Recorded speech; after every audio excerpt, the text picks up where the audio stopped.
Want to teach your kids financial literacy but not sure where to start? Greenlight can help. With Greenlight, parents can keep an eye on kids' spending and saving, while kids and teens use a card of their own to build money confidence. As a parent, you can send instant money transfers, set up chores, automate allowance, and more. It's a convenient way to run your household, customized to your family's needs, and the easy way to raise financially smart kids. Get started with Greenlight today and get your first month free at greenlight.com/pod.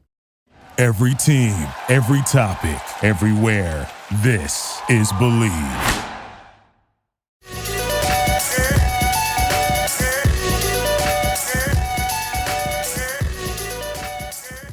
All right, party people, welcome back to Zero Dark Nerdy, the galaxy's favorite pop culture podcast, brought to you by the Believe Podcast Network, betonline.ag for all your sports betting needs, and our good friends over at Sailfish Comics. 3 incredible locations for you here in North Carolina.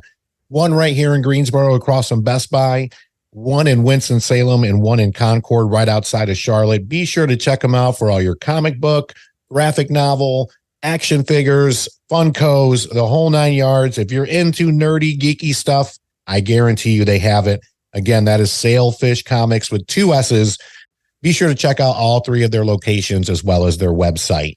This is your boy Brian, aka El Nino, and today I am joined with Stephen Mayer, aka Sailfish Steve. Sailfish Steve, welcome back. Again, for those of you that have been listening and taking part in our social media, Sailfish Comics is a very, very good friend of ours. 3 locations here in the Carolinas. One right here in Greensboro, Winston-Salem, and of course, Concord. Today, we are going to be talking about our expectations on some fall and winter movie and TV show previews.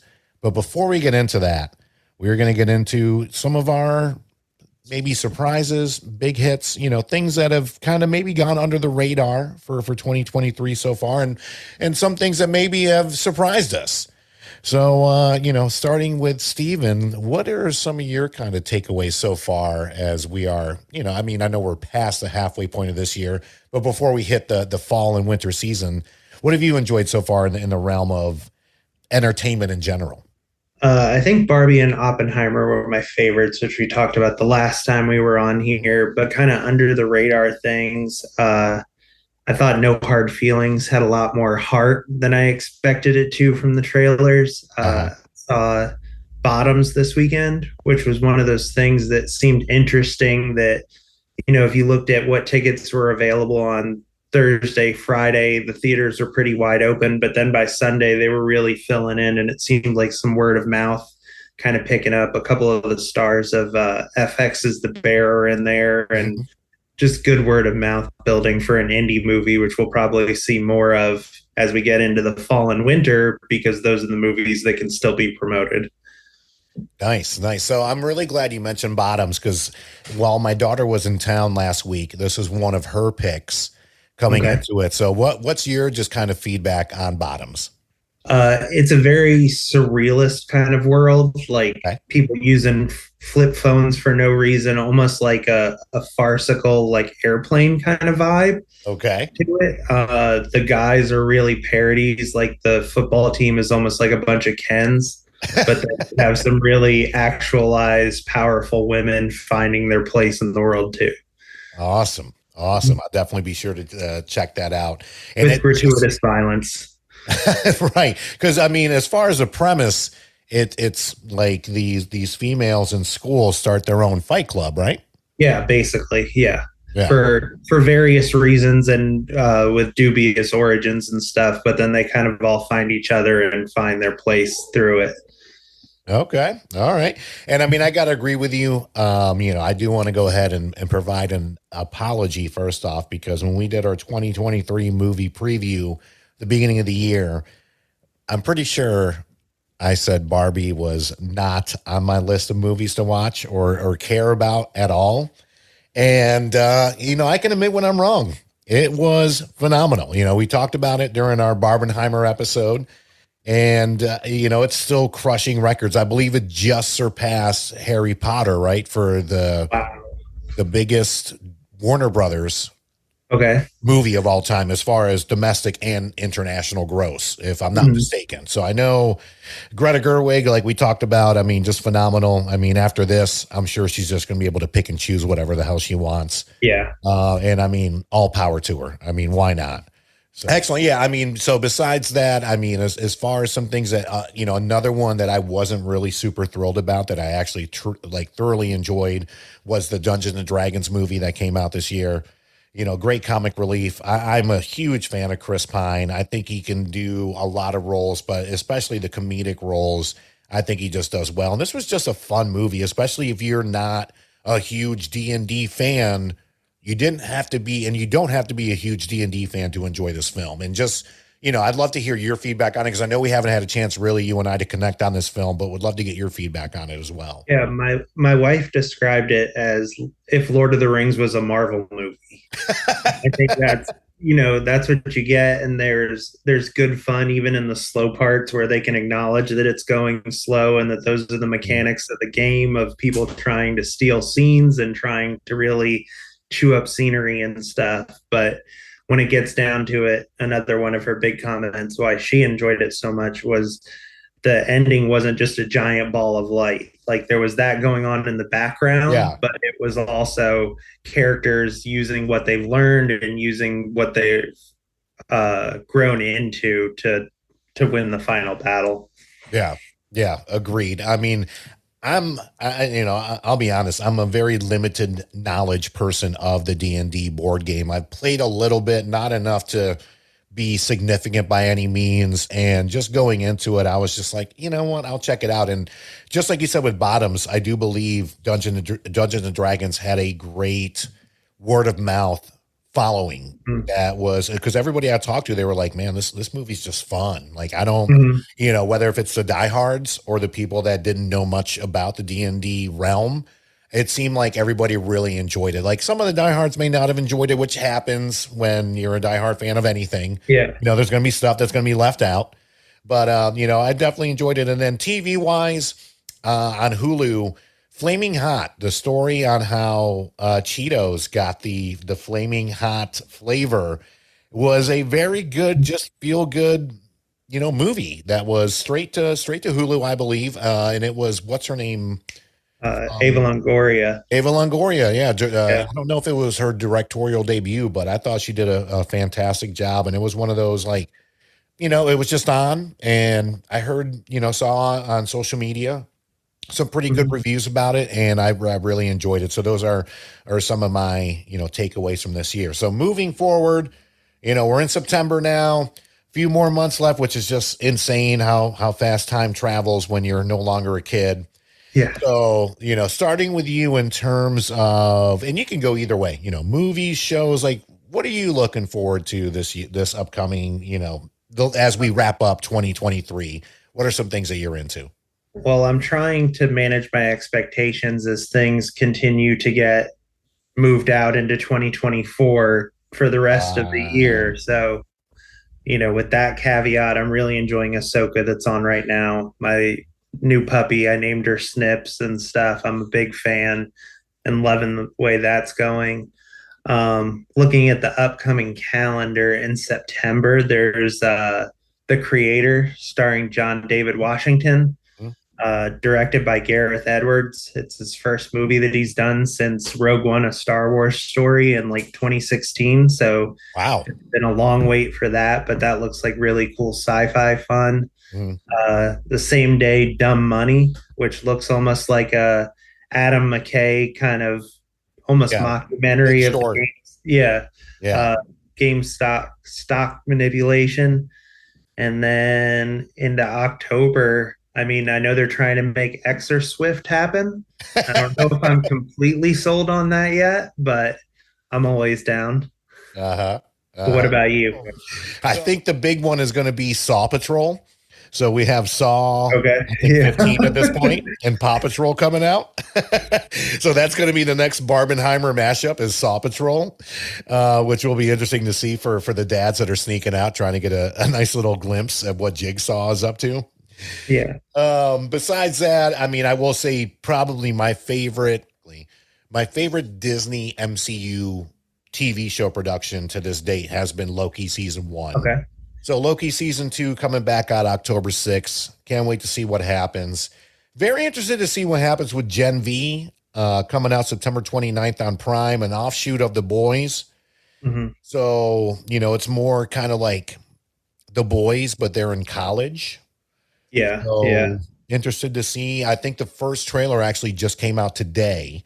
So I'll definitely check that out. And Scott Pilgrim takes off. Netflix, November 17th. They have the original cast back from the movie to take care of. Obviously, it's very hard to translate any comic book series or just any book, period, into one movie. So I'm very interested to hear your take on the Scott Pilgrim, offshoot, or not offshoot, but how it's going to do on Netflix, especially compared to the graphic novels and the books. Yeah, Scott Pilgrim is a desert island top 5, reread it at least once a year kind of thing. Yeah. I think the movie was a best case scenario of Hollywood production of a movie, especially since I think the graphic novel series ended the week or a couple weeks before the movie came out. So there wasn't an ending written for the series when the movie came out. So that's why the endings are kind of divergent. I think it's cool that they're bringing back the whole cast and they got everybody on board. I know that they had done some charity table reads and stuff like that during the pandemic. Yeah. I would have almost liked to see what does Scott Pilgrim look like now? Who are those kids now? And get a little bit of recasting. But hearing the Anna Managuchi soundtrack in the trailer and stuff, I'm all in. I mean, I don't know why I try to fight it at all. Yeah, I'm one of those where, anytime it comes to remakes or extensions, it's like, please just don't mess this up. Mm-hmm. But I mean, you're right. It's one of those things to where anytime a movie comes out and you expect, or if anyone expects it to be as good as a book, or especially a graphic novel series or a series of books, mm-hmm. it's damn near impossible, to be quite honest with you. It really is. So hopefully it does the rest of the series justice. In terms of films, I will say you already mentioned Dumb Money. I can't wait to see this. I saw the documentary on Netflix about the GameStop debacle. I mean, that's the best way to put it. How Robinhood had no idea what was going on, and inexplicably their servers went down as the greatest short of all time was being unshorted by the rest of us. Yeah. So be sure to check out the documentary on Netflix. I cannot remember the name of it. It's not called Dumb Money, but I love Paul Dano. I mean, the cast for this movie looks phenomenal. Seth Rogen. Nick Offerman. Vincent D'Onofrio is in it, playing the owner of the Mets, Steve Cohen. Oh, I did not know that. Okay. Sebastian Stan, who I think is one of the most underrated stars of this generation. Sebastian Stan's the guy that I don't know if you watched, I think it was called Fresh Meat on Hulu. Yeah. Where he plays a cannibal. I mean, he just lights up the screen. You love him, and even more than you ever did Patrick Bateman. I agree with you 1,000%. I love Sebastian Stan. To me, he's not just a Winter Soldier. I think he crushes it in every role that he does. I even enjoyed him as much as I'm not a fan of the Tommy Lee story. I thought he did great as Tommy Lee and again, another Hulu series there. And then he was also phenomenal in I, Tonya as well. Yeah. So, great actor. So, looking forward to Dumb Money. One of my, I think, creeper hits of this year, to me, Taika Waititi, for the exception of Thor 4, can do no wrong. But he's got another movie coming out called Next Goal Wins about the Samoan soccer team that went to the 2014 World Cup, and they were just terrible. Terrible. And it's more, it seems like a feel-good movie, kind of getting back to his roots, like the what is it, the Wilder Hunt for the Wilder People, right? Getting back to that a little bit, feel-good stories. So looking forward to that. Movie-wise, there's 3 that are definitely in the top of my list. I got to go with, even though I was not excited about this movie originally, I do have a little bit of hope left for the MCU after the year and a half that it's kind of had. The Marvels, November 10th. The trailer looks great. You got me hooked up with the Beastie Boys soundtrack in the beginning. You know, I love Kamala. I like Brie Larson as Captain Marvel. Ready to see Old Girl back as Photon. We'll see. It looks like a fun movie, and I think a little bit more of an extension of what seemed like a very short season of Secret Invasion with Nick Fury. Yeah. So that's kind of my take on it. I'd love to hear like what your thoughts are on the Marvels and if you're excited to see it or not. I'm not super psyched the way I used to be. Okay. Although, you know, I loved Guardians. I loved Yeah. Guardians. I love Spider-Man, the most recent. But yeah, it's been a little overwhelming for all the Marvel stuff. But at the same time, that's the business I'm in. Yeah. And I think Kamala is the best part of it. I think it's the most natural part of it. Yeah. And that I think a lot of folks skip the show thinking like, oh, this is just for kids or this is the wrong vibe. But I thought it was awesome. Couldn't agree more. I think Kamala is such a humble character. And like all of us, if we were to stumble upon superpowers, knowing that we also have these people that we look up to, and just her genuine rawness. And as a person, I keep seeing stories of her showing up to Comic-Cons and just she was wearing outfits and everything Jubilee, else. The Jubilee Canada one. A week or two ago. Yeah. Yeah. So, I mean, it's that to me, I like trying to connect with people like that to where you can see their wholesomeness and not just on a social media post or, hey, I'm just doing this to, you know, trying to help out like 200 homeless people. Like, just be real. Yeah, you know I mean? Like, not saying there's not anything wrong with that, but just be yourself. And you know, I think she plays great. So looking forward to that. Dune Part 2, definitely looking forward to that. I really enjoyed the first one.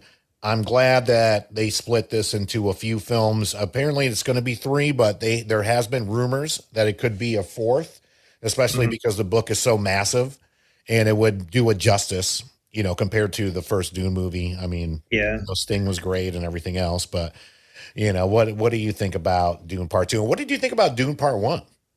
I really enjoyed it. Denis Villeneuve is an amazing director. I remember one of those movies that I think was really underrated, but like I left the theater just being like, oh, I just got knocked on my ass by that movie, was Arrival. And so have really just enjoyed everything since then. I think it's one of those things that almost seems like it's cursed because like Dune was supposed to come out, I think, in 2020 originally, and then kept getting kicked back because of the COVID.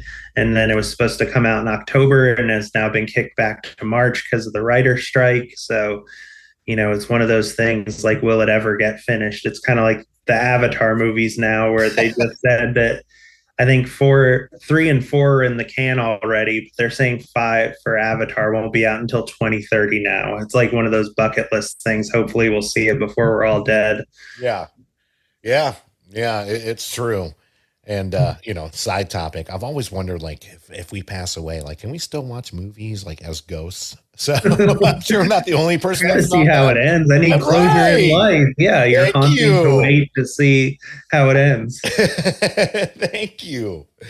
And, you know, to kind of wrap up my list, I got to say I'm super interested in this, not just because Scorsese fan that I am, but Killers of the Flower Moon, October 6th on Apple, and you know, of course, a select theater run based on a true story. You know, it's one of those things to where growing up in school, you obviously just get the PG version of how America was established. And then as you get older, you see more and more and more. And I remember kind of my first dose of this story is when I first saw Rage Against the Machine came out with the Video for Freedom.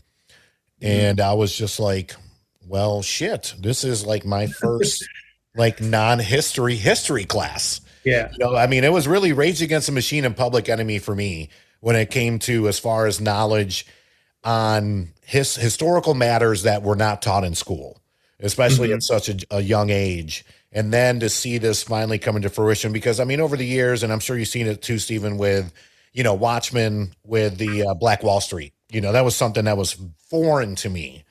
Yeah. Very, very foreign to me. And I'm sure I would say at least 75% of the US, things like that. And you see these things that I wouldn't say were covered up in school. And I'm not trying to be a conspiracy theorist or whatever, but obviously that we don't learn about, but you do realize that these are things that have happened that are an unfortunate story on America.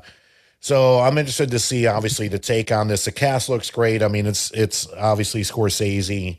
So, just and his journey through streamers and stuff and finding that new home in a world where, like we've been saying, the theaters might not always be there. Yeah. Sad I mean, how many theaters do you think would have taken on The Irishman at 4 hours? Yeah. 4 hours is tough. I mean, I have a 21-year-old kid, and she's like, Dad, 2.5 hours is a lot for me. Yeah. So, another plus for the Marvels coming in at 1 hour and 40 minutes. Shortest MCU movie. Like, you won't get bored, I'm sure. Oh, wow. I did not know that. Wow. Yeah. Okay. All right. Well, before we wrap up, Stephen, what's coming out in the world of comic books that people should be looking out for, and events, everything you guys have coming up at either or all or one of the locations, now's the time to go ahead and dish on that. And we also just found out we're going to be doing a raffle between September 18th and 24th for 2 tickets to go see the Spider-Man Into the Spider-Verse live orchestral performance at the Tanger Center. So follow us on social media to keep up with all of that. And as far as new releases go, on September 19th, Tom King is going to be taking over Wonder Woman for DC. And you might have heard of him, his blown off wedding between Catwoman and Batman during his Rebirth run. He also did the Rorschach series, sequel to Watchmen, for DC's Black Label. And he's going to be mainly focusing on Diana's daughter, Trinity. So it's a newer, younger character who is a peer of Jonathan Kent, Superman, Superman's son, and Damian Wayne, Batman, who has taken over the role of Batman for Bruce Wayne. And then I'm probably most excited about October 4th. Marvel is going to be launching their next event, which is called Gods. And it's going to be the powers that be versus the natural order of things in the Marvel universe, Doctor Strange kind of realm, written by Jonathan Hickman, who's a favorite of mine. And also that day, there's going to be the relaunch of Transformers from Robert Kirkman's Skybound imprint of Image. And there's some crazy stuff in issue 1 where they were like, I can't believe Hasbro is letting us do this. I can't believe we're getting to do this. So those are kind of 3 really big ones here in the next month that we can't wait for. On some more comic book stuff too, what I've been seeing. So, for those of you comic book fans out there, I'm sure you saw there was the death of Kamala, who we were talking about earlier. And now apparently she is back, right? Yes, it was very brief. I think she was gone for less than a month. Right. She was gone. Not an Uncle Ben situation. It was not even a Death of Captain America situation. Right. It was very quick. I think it was a lot of housekeeping. Honestly, where Kamala was introduced as an Inhuman at the point where before Disney bought Fox, they were kind of trying to make the point of like, well, we don't even need the X-Men. The Inhumans are just as good as the X-Men. But now, lo and behold, after the failed Inhumans TV show and all of that becoming, Marvel Legends or whatever they call it on Disney Plus now, they sunsetted the Inhuman tag for Kamala and brought her back, and now she's a mutant. Now that Disney has bought Fox, now that it's all safe and it's all in-house again. Right. Now she's a mutant like she probably always should have been. Exactly. So is that comic book out now, or is that something coming out later? It is. The new series launched last week, and she made her return as a mutant in Amazing Spider-Man 31, which is also on stands now. There you go. There you go. Be sure to check it out. Again, all 3 Sailfish comic locations here in North Carolina. Greensboro, right across from Best Buy. Winston-Salem, what is it, Silas Creek Parkway? Yep. Perfect. And then Concord? Off Bruton Smith Boulevard or Concord Mills Boulevard. The exit of Concord, as I call it. Yeah, the one place you're going to in Concord, unless you're flying out on the private jet to go to a NASCAR race. Yeah, exactly. Steven, it's always a pleasure. Hang out with us for a little bit. And that's going to do it for this episode of Zero Dark Nerdy, the galaxy's favorite pop culture podcast, brought to you by the Believe Podcast Network, betonline.ag, and Sailfish Comics with 2 S's, with 3 locations here in North Carolina, 1 in Concord, 1 in Greensboro, 1 in Winston-Salem for all your geeky needs out there. Big shout out to our website sponsor. That is our good friends over at Zibster. That is Zibster, who can take care of all of your website as well as SEO needs. We've been using them for the last 3.5 years now, and I got to tell you, we have never been happier with just the ease and use of our website. SEO friendly, very easy to take stuff in and out. We couldn't be happier. So be sure to check out Zibster for all your website needs. On behalf of everybody at Zero Dark Nerdy, this is your boy Brian, aka El Nino. We'll see you next time. Peace.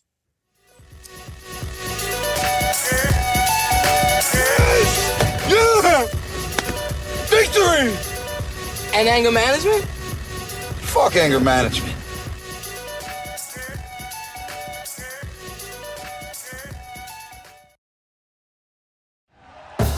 Thank you for listening to Believe. You can show support to your host by subscribing to the show and giving us a 5-star rating on your preferred platform. Check us out at Believe.com and search for BLEAV on YouTube.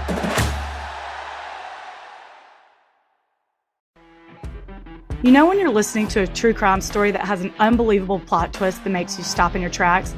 That's what our podcast, People Are the Worst, brings you with each episode. I'm Rachel. And I'm Rebecca. We're identical twins who love true crime cases that make you say, didn't see that coming, and we hate the people responsible for them. Listen to People Are the Worst now on Apple, Spotify, or wherever you get your podcasts.